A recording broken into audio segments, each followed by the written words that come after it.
బట్టల మరకలు పూర్తిగా వదిలించే ప్లాంట్ బేస్డ్ డిటర్జెంట్ లిక్విడ్ ఎలిమ్ డిటర్జెంట్ లిక్విడ్. నమస్కారం అండి. నమస్కారం మా విజిత. తొలి ఏకాదశి రాబోతోంది. తొలి ఏకాదశి నుంచి మనకు పండుగలన్నీ కూడా ప్రారంభమవుతాయి. ముఖ్యంగా మన సనాతన ధర్మంలో ఏకాదశికి ఒక ప్రాధాన్యత అనేది నిర్ణయించబడింది. ముఖ్యంగా ఈ తొలి ఏకాదశి అనగానే చాలా విశిష్టమైంది. ఎక్కువగా ఉపవాసం ప్రాధాన్యము. ఆ రోజు అసలు అన్నం మెతుకు తింటే కూడా దోషము అని చెప్పి అంటుంటారు, విషతుల్యమైనదిగా భావిస్తూ ఉంటారు. ఎందుకు ఈ విధానం అంతా కూడా వచ్చిందో తెలియజేయండి. మనకి ఏకాదశి అంటే ఏమిటి? ఫస్ట్ ఏకాదశి ఎలా పుట్టిందంటే మారన్ అనేటటువంటి రాక్షసుడు లోకాలను పీడిస్తున్నాడు. శ్రీ మహావిష్ణువు అతన్ని చంపడానికని వస్తాడు. ఎన్నో వేల సంవత్సరాల యుద్ధం జరుగుద్ది వాళ్ళిద్దరికి. విష్ణుమూర్తి అలసిపోతాడు. అలసిపోయి కొంచెం సేపు రీఛార్జ్ చేసుకుందాం బ్యాటరీ లాగానే ఒక గుహలోకి విష్ణుమూర్తి వెళ్తాడు. కొంచెంసేపు రెస్ట్ తీసుకుంటాడు. ఈ లోపల మారను అటు ఇటు తిరిగేసి విష్ణుమూర్తి ఇక్కడ ఉన్నాడని చెప్పేసి గుహలోకి వచ్చేస్తాడు. వచ్చేస్తే అప్పుడు శ్రీ మహావిష్ణువు నిద్రావస్థలో ఉన్నాడు. ఆయన నుంచి ఒక దివ్య కాంతి కలిగినటువంటి ఒక అందమైన అమ్మాయి పుడుతుంది. ఇలాగుంది అమ్మాయి. ఆ అమ్మాయి వెళ్ళి యుద్ధం చేసి ఓడించేసింది, చంపేసింది మారన్ని. ఎవరమ్మా నువ్వు అని అడుగుతాడు. అంటే నేను నీలోని శక్తిని అని చెప్తాడు. చాలా అందంగా ఉన్నావు నువ్వు, ఏకాదశి నీ పేరు. ఆ ఏకాదశి పుట్టిందనమాట. అయితే స్వామి నాకు ఒక వరాన్ని ఇవ్వండి అడిగింది. ఏంటమ్మా అంటే, నాకు ఈ రోజున నాకు ఉపవాసంతో ఎవరైతే ఉంటారో అటువంటి వాళ్ళకి మోక్షం ఇవ్వండి అని అడిగింది. అందువలన ఏకాదశి రోజున ఎవరైతే ఉపవాసం ఉంటారో వాళ్ళకి మోక్షం గ్యారంటీ. 100 రూపీస్ స్టాంప్ పేపర్ మీద రాసి ఇచ్చేయచ్చు. అది ఫస్ట్ పాయింట్. మరి అలా చూస్తే ఏకాదశి ఉపవాసాలు చేసే వాళ్ళు చాలా మంది ఉన్నారు. అలాంటి వాళ్ళు ఏ కర్మలు అనుభవించట్లేదా? డైరెక్ట్ మోక్షం పొందుతారు. తర్వాతది అంటే ఫిల్టరేషన్ ఉంటుంది. ఇప్పుడు మనం గోల్డ్ని ఫిల్టరేషన్ చేసి first level filtration, second level water filtration, condensation, ఇలా అలా అవన్నీ జరుగుతాయి. కానీ లాభం అయితే ఉంది. ఇది శాస్త్రం, విష్ణు పురాణం చెప్పేది, అందులో డౌటే లేదు. ఇకపోతే ఎవరైతే మరి అన్నం తింటారో వాళ్ళని పడగొట్టాలని మారన్ ఏం చేస్తాడంటే పురుగు రూపంలో వచ్చాడు. బియ్యములో ఉన్న తెల్ల పురుగు పుడుతుంది. ఆ పురుగులాగా అవుతాడు. అందువల్ల ఎవరైతే ఏకాదశి రోజున భోజనం చేస్తారో పురుగులు, చైనా ఫుడ్ తిన్నట్టు లెక్క. చైనా వాళ్ళు చూడు మొత్తం పురుగుల్ని ఫ్రై చేసుకొని తింటారు, అలాగా పురుగులు తిన్నట్టు. అందువలన ఆ రోజున ఎప్పుడు వైష్ణవులు ఎక్కువగా పాటిస్తారు బ్రాహ్మణుల కంటే కూడా. ఎందువలనంటే బ్రాహ్మణులు అందరూ పాటిస్తారు కానీ వీళ్ళకి పట్టింపు ఎక్కువ అయిపోయింది.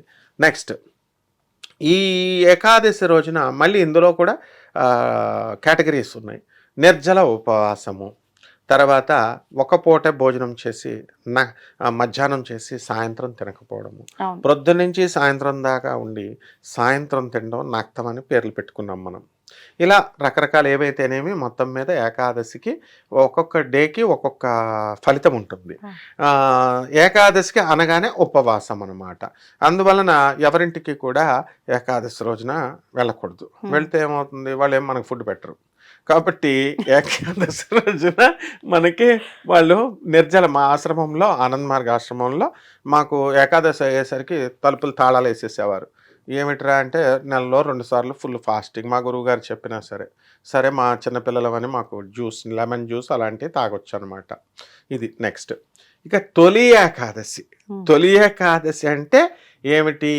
అబ్బా, శ్రీమన్నారాయణమూర్తి యొక్క మనకి స్వామి సాక్షాత్కారం ఖచ్చితంగా దొరుకుతుంది. పండగలన్నీ కూడా ఆషాఢ మాసం అయిపోయిన తర్వాత మనకి ఇక అక్కడి నుంచి స్టార్ట్. దక్షిణాయనం, ఉత్తరాయణం మనకి వచ్చింది కదా. అందువలన ఫస్ట్ పూజ స్టార్ట్. ఈ రోజున ఏమవుతుంది, శ్రీ మహావిష్ణువు ఏం చేశాడు, ఆయన నిద్రలోకి వెళ్ళిపోతాడు, యోగ నిద్రలోకి వెళ్ళిపోతాడు.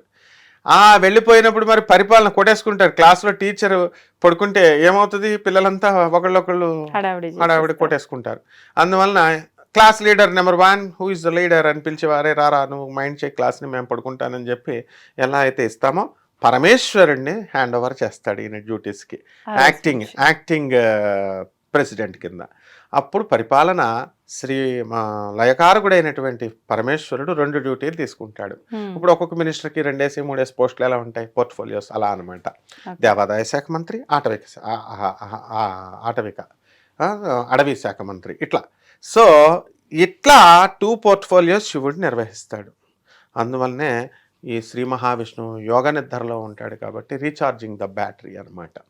అందువలన ఈ యొక్క పండగలో పవళింపు సేవకి స్వామివారికి సాయంత్రాలు ప్రతిరోజు కూడా మన ఇంట్లో కూడా పవళింపు సేవలు చేయొచ్చు.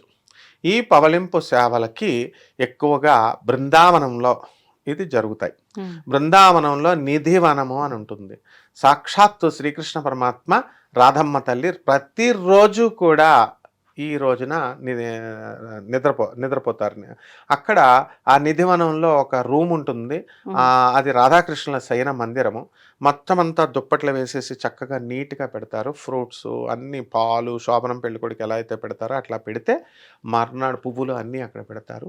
మర్నాడు మార్నింగ్ తలుపులు తెరిచేసరికి అవన్నీ నలిగి ఉంటాయి. పాలు అన్నీ హాఫ్ ఈటన్ ఉంటాయి. ఇప్పుడు కూడా ప్రత్యక్షంగా చూసుకోవచ్చు. నిధివన్ రహస్యము బృందావనము.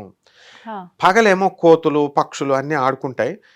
విచిత్రం ఏంటంటే రాత్రి అయ్యేసరికి ఒక్క బటర్ఫ్లై కూడా ఉండదు, ఒక ఈగ ఉండదు, ఒక కోతి ఉండదు. ఉత్తప్పుడు అన్ని కోతులు ఉంటాయి. అయితే దేవుడు రాసలీల చేస్తాడు. రాసలీల శ్రీకృష్ణ పరమాత్మ రాధమ్మ తల్లి 16,000 మంది గోపికలతో రాసలీల చేస్తాడు. కాబట్టి ఒక వ్యక్తి ఏం చేస్తాడంటే, ఇదిగో దేవుడు రోజు వస్తాడని తెలిసిపోయింది, మనం దేవుడిని కష్టపడి సాధించుకోవాలా. దొంగతనం చేస్తే అట్లా డబ్బులు అనేది ఎవరైనా సాధించుకోండి, సంపాదించుకోండి, కట్టుకోండి అన్నారు. కాన్స్టిట్యూషన్ మనకు రాజ్యాంగం ఇచ్చింది. అయితే మనం అలా చేయము, మేము షార్ట్ కట్ మెథడ్స్లో దెబ్బేస్తాం, కబ్జాలు చేస్తాం, పోలీస్ కేసులు, కోర్టు కేసులు తప్పవు. ఇది కూడా అంతే. దేవుడిని కూడా మనము ప్రత్యక్షం చేసుకోవచ్చు. అందరికీ ఉంది హక్కు. సర్వజీవరాశులకి, మనుషులకే కాదు, సాలిపురికి, ఏనుక్కి, తర్వాత పాముకి, శ్రీకాళహస్తి వాళ్ళకి కూడా ఉంది. అన్ని హక్కులు ఉన్నాయని చెప్తోంది. ఆ టైంలో ఈ సాధువు ఏం చేస్తాడు, ఏమైనా సరే నాకు దేవుడు దొరుకుతాడు ఫ్రీగా, నేను పట్టేసుకుంటానని చెప్పేసి రాయి వెనకాల దాక్కుంటాడు. రాధాకృష్ణులు ఇద్దరు కూడా చూసిన వెంటనే అతనికి మైండ్ పోయింది, పిచ్చోడైపోతారు. ఇలా చాలా సంఘటనలు మనకి బృందావనంలో జరుగుద్ది. పవళింపు సేవ, ఈ తొలి ఏకాదశి సేవ అన్నది బృందావనంలోనే ఎక్కువ జరుగుద్ది. మనకి తర్వాత తిరుపతి ఇవన్నీ మనం చేస్తాము. కాబట్టి ఆ రోజు స్వామివారిని తులసి మాల అంటే చాలా ఇష్టం ఆయనకి.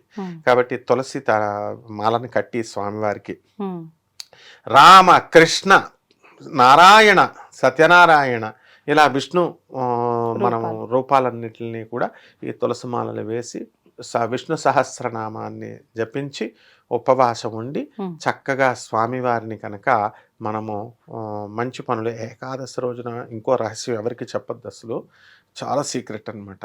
ఏకాదశి విన్నా పర్వాలా, రామానుజాచార్యుడు వినేసి పైనుంచి మంత్రం ఓం నమో నారాయణాయ అని చెప్పేస్తాడు. అందరికీ మోక్షం వచ్చేసింది రామానుజాచార్యుల వల్ల దయ వలన. ఇప్పుడు మనం చెప్పేది కూడా అంతే. ఇప్పుడు ఆ ఏకాదశి రోజున కనుక దానం చేస్తే 1000 రెట్లు ఫలితం వస్తుంది.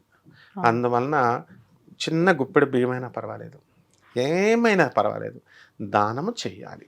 అరే ఎట్లా సీక్రెట్ అని అందరికీ చెప్పేశారు, చోలో చెప్పాల్సిందే. అయితే గ్లాస్ నీళ్లు దానం చెప్పలేదు కదా, గ్లాసులో నీళ్లు కనుక దానం, వాటర్ దానం. ఇది ద్వారకాధీశ్ టెంపుల్లో సాక్షాత్తు రుక్మిణి అమ్మవారి దేవాలయంలో ఏకాదశి రోజున గ్లాసుల్లో నీళ్లు దానం చేస్తారు. ప్రతిరోజు చేస్తారు, కానీ ఏకాదశి రోజున విశేషం. స్టీల్ గ్లాస్ అంటే గ్లాసులో వచ్చిన భక్తులకల్లా ఒక్కొక్క గ్లాస్ నీళ్లు. అక్కడ దూర్వాస మహాముని రుక్మిణి అమ్మవారికి శాపం పెట్టేస్తాడు. ఏకాదశి రోజున రుక్మిణి అమ్మవారికి ఏమవుతుందంటే, ఒక రోజున అబ్బా నేను చాలా అనుకూల భార్యనని మొత్తం అందరూ చెప్తున్నారు. ఇప్పుడు సత్యభామకి గర్వం వచ్చింది, నేనే అందగత్తెనని. గరుత్మంతుడికి నేనే వేగం అని వచ్చింది.